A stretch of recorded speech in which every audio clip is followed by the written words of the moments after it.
भक्तगणों, आज श्रीमद्देवी भागवत द्वितीय स्कंद तृतीय अध्याय में आपको राजा शंतनु, गंगा और भीष्म की पूर्वजन्म की कथा कहूँगा। आप इसको ध्यान पर सुने और भक्ति चैनल को लाइक करें, सब्सक्राइब करें।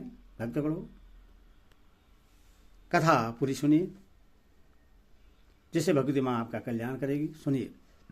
ऋषिगण बोले, हे सूत जी, हे अनक, यद्यपि आपने परम तेजस्वी व्यास तथा सत्यवती के जन्म की कथा विस्तार पूर्वक कही, तथापि हम लोगों के चित्त में एक बड़ी भारी शंका बनी हुई है। हे धर्मज्ञ, हे अनक, वह शंका आपके कहने पर ही दूर नहीं हो रही है। व्यास जी की कल्याणमयी माता जो सत्यवती नाम से जानी जाती थी, वे धर्मात्मा राजा शंतनु को कैसे प्राप्त हुई? कुल तथा आचरण से हीन उस निषाद कन्या का पूर्व कुल में उत्पन्न उन धर्मात्मा राजा ने स्वयं कैसे वर्ण कर लिया? आप कृपा करके हम लोगों को यह भी बतलाइए कि राजा शंतनु की पहली पत्नी कौन थी? वसु के अंश से उत्पन्न मेधावी भीष्म उनके पुत्र कैसे हुए? हे सूत जी, आप यह पहले ही कह चुके हैं कि सत्यवती के वीर पुत्र चित्रांगद को अमित तेज वाले भीष्म ने राजा बनाया था और वीर चित्रांगद के मारे जाने पर उसके अनुज तथा सत्यवती के पुत्र विचित्रवीर्य को उन्होंने राजा बनाया। रूप संपन्न तथा ज्येष्ठ पुत्र धर्मात्मा भीष्म के रहते हुए विचित्रवीर्य ने राज्य कैसे किया और सब कुछ जानते हुए भी भीष्म ने उन्हें राज्य पर कैसे स्थापित किया? विचित्रवीर्य के मरने पर अत्यंत दुखित माता सत्यवती ने अपनी दोनों पुत्र वधुओं से दो गोलोक पुत्र कैसे उत्पन्न कराए? उन सुंदरी सत्यवती ने उस समय ज्येष्ठ पुत्र भीष्म को राजा क्यों नहीं बनाया और उन पराक्रमी भीष्म ने अपना विवाह क्यों नहीं किया? अमित तेजस्वी बड़े भाई व्यास जी ने ऐसा अधर्म क्यों किया जो कि उन्होंने नियोग द्वारा दो पुत्र उत्पन्न किए? पुराणों की रचयिता व्यास मुनि ने धर्मज्ञ होते हुए भी ऐसा कार्य क्यों किया? हे सूत जी, क्या यही वेदों से अनुमोदित शिष्टाचार है? हे मेधाविन, आप व्यास जी के शिष्य हैं, इसीलिए आप हमारी इन सभी शंकाओं का समाधान करने में समर्थ हैं। हम सभी इस धर्म क्षेत्र में इन प्रश्नों के उत्तर सुनने को उत्सुक हो रहे हैं। सूत जी बोले, हे मुनियों, इक्ष्वाकु कुल में महाभीष नाम से एक सत्यवादी धर्मात्मा तथा चक्रवर्ती राजा उत्पन्न हुए, ऐसा कहा जाता है। उन बुद्धिमान राजा ने हजारों अश्वमेध तथा सैकड़ों वाजपेयी यज्ञ करके इंद्र को संतुष्ट किया और स्वर्ग प्राप्त किया था। एक बार राजा महाभीष ब्रह्मलोक गए। वहां प्रजापति की सेवा के लिए सभी देवता आए हुए थे। उस समय देव नदी गंगा जी भी ब्रह्मा जी की सेवा में उपस्थित थी। उस समय तीव्रगामी पवन ने उनका वस्त्र उड़ा दिया। सभी देवता अपना सिर नीचा किए उन्हें बिना देखे खड़े रहे, किंतु राजा महाभीष निशंक भाव से उनकी ओर देखते रह गए। उन गंगा नदी ने भी राजा को अपने पर प्रेमासक्त जाना।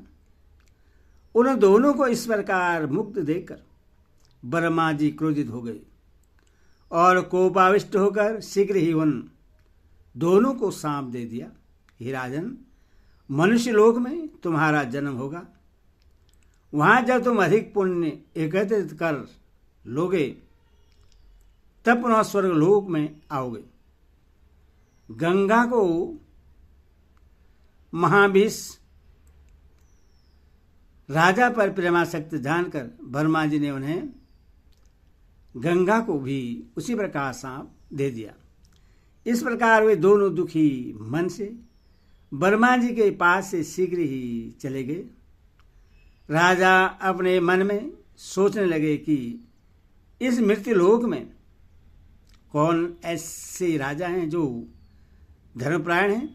ऐसा विचार कर उन्होंने पुरुवंशी महाराज प्रदीप को ही पिता बनाने का निश्चय कर लिया। इसी बीच आठों वसु अपनी अपनी स्त्री के साथ विहार करते हुए स्वच्छा से महर्षि वशिष्ठ के आश्रम पर आ पहुंचे। उन पृथ्वादि वसुओं में धो नामक एक श्रेष्ठ वसु थे। उनकी पत्नी ने नंदिनी गौ को देखकर अपने पति से पूछा कि यह सुंदर गाय किसकी है। धो ने उससे कहा, हे सुंदरी, सुनो, यह महर्षि वशिष्ठ जी की गाय है। इस गाय का दूध स्त्री या पुरुष जो कोई पीता है उसकी आयु 10,000 वर्ष की हो जाती है और उसका यौवन सर्वदा बना रहता है। यह सुनकर उस सुंदरी स्त्री ने कहा, मृत्युलोक में मेरी एक सखी है। मेरी वह सखी राजसी उसी नर की परम सुंदरी कन्या है। हे महाभाग, उसके लिए अत्यंत सुंदर तथा सब प्रकार की कामनाओं को देने वाली इस गाय को बछड़े सहित अपने आश्रम में ले चलिए। जब मेरी सखी इसका दूध पिएगी तब वह निर्जरा एवं रोग रहित होकर मनुष्य में एकमात्र अदित्य बन जाएगी। उसका वचन सुनकर धो नाम के वसु ने पृथु आदि 8 वसुओं के साथ जितेंद्र मुनि का अपमान करके नंदिनी का अपहरण कर लिया। नंदिनी का हरण हो जाने पर महातपस्वी वशिष्ठ फल लेकर शीघ्र ही अपने आश्रम आ गए। जब मुनि ने अपने आश्रम में बछड़े सहित नंदिनी गाय को नहीं देखा तब वे तेजस्वी वनों एवं गुफाओं में उसे ढूंढने लगे। जब वह गाय नहीं मिली तब वरणपुत्र मुनि वशिष्ठ जी ध्यान योग से उससे वसुओं के द्वारा हरी गई जानकर अत्यंत कुपित हुए।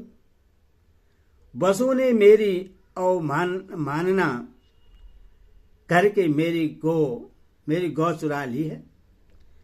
वे सभी मानव योनि में जन्म ग्रहण करेंगे, इसमें संदेह नहीं है। इस प्रकार धर्मात्मा वशिष्ठ जी ने उन वसुओं को सांप दिया।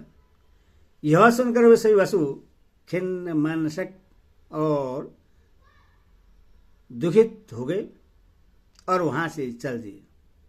हमें सांप दे दिया गया है, यह जानकर वे ऋषि वशिष्ठ के पास पहुंचे और उन्हें प्रश्न करते हुए वे सभी वसु उनके शरणागत हो गए। तब धर्मात्मा मुनि वशिष्ठ जी ने उन सामने खड़े वसुओं को देखकर कहा, तुम लोगों में से 7 वसु 1-1 वर्ष के अंतराल से ही सांप से मुक्त हो जाएंगे, परंतु जिसने मेरी प्रिय सवतसा नंदिनी का अपहरण किया है वह धो नामक वसु मनुष्य शरीर में ही बहुत दिनों तक रहेगा। उन अभिसंपत वह सोने मार्ग में जाती हुई नदियों में उत्तम गंगा जी को देखकर उन अभिशप्त तथा चिंतातुर गंगा जी से प्रणाम पूर्वक कहा, हे देवी, अमृत पीने वाले हम देवता मानव कुशी से कैसे उत्पन्न होंगे, यह हमें महान चिंता है। अतः हे नदियों में श्रेष्ठ, आप ही मानुषी बनकर हम लोगों को जन्म दे।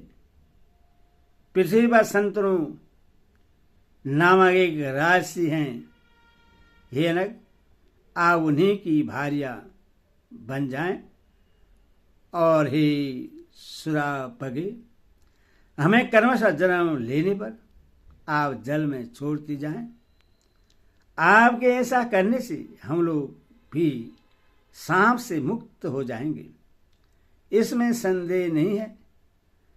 गंगा जी ने जब उनसे तथास्तु कह दिया, तब वे सब असुर अपने अपने लोक को चले गए। और गंगा जी भी बार बार विचार करती हुई वहां से चली गई। उस समय राजा महाभीष ने राजा परदीप के पुत्र के रूप में जन्म लिया। उन्हीं का नाम संतनु पड़ा, जो सत्य प्रतिज्ञ एवं धर्मात्मा राजश्री थे। हुए महाराज प्रदीप ने परम तेजस्वी भगवान सूर्य की आराधना की। उस समय जल में से एक परम सुंदर स्त्री निकल पड़ी और वह सुमुखी आकर तुरंत ही महाराज के साल वृक्ष के समान विशाल दाहिनी जंघे पर विराजमान हो गई। अंक में बैठी हुई उस स्त्री से राजा ने पूछा, हे वरान्य, तुम मुझसे बिना पूछे ही मेरे शुभ दाहिने जंघे पर क्यों बैठ गई? उस सुंदरी ने उससे कहा, हे नृपश्रेष्ठ, हे कुरुश्रेष्ठ, मैं जिस कामना से आपके अंक में बैठी हूं, उस कामना वाली मुझे आप स्वीकार करें। उस रूप यौवन संपन्ना सुंदरी से राजा ने कहा, मैं किसी सुंदरी पर स्त्री को काम की इच्छा से नहीं स्वीकार करता। हे भामिनी, हे सुचिस्मते, तुम मेरे दाहिने जंघे पर प्रेम पूर्वक आकर बैठ गई हो। उससे तुम पुत्रों तथा पुत्र वधू का स्थान समझो। अतः हे कल्याणी, मेरे मनोवांछित पुत्र से उत्पन्न होने पर मैंने मनोवांछित पुत्र के उत्पन्न होने पर तुम मेरी पुत्र वधू हो जाओ। तुम्हारे पुण्य से मुझे पुत्र हो जाएगा, इसमें शेष नहीं है। वह दिव्य दर्शन वाली कामनी तथास्तु कहकर चली गई तथा उस स्त्री के विषय में सोचते हुए राजा प्रदीप भी अपने घर चले गए। समय बीतने पर पुत्र के युवा होने पर वन जाने की इच्छा वाले राजा ने अपने पुत्र को वह समस्त पूर्व वृत्तांत कह सुनाया। सारी बातें बताकर राजा ने अपने पुत्र से कहा, यदि वह सुंदरी बाला तुम्हें कभी वन में मिले और अपनी अभिलाषा प्रकट करे तो उस मनोरमा को स्वीकार कर लेना तथा उससे मत पूछना कि तुम कौन हो, यह मेरी आज्ञा है। उससे अपनी धर्मपत्नी बनाकर तुम सुखी रहोगे। सूजी बोले, इस प्रकार अपने पुत्र को आदेश देकर राजा प्रदीप प्रसन्नता के साथ उन्हें सारा राज वैभव सौंपकर वन को चले गए।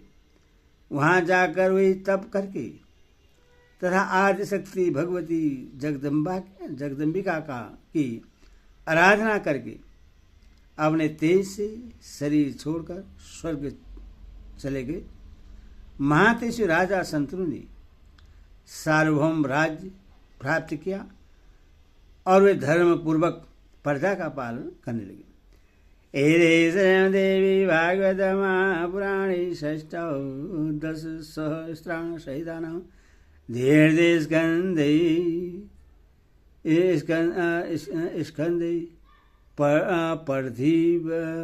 पर्थिव सकार्षण शांतनु जनवर्णाम। 3 अध्याय। हरि ओम।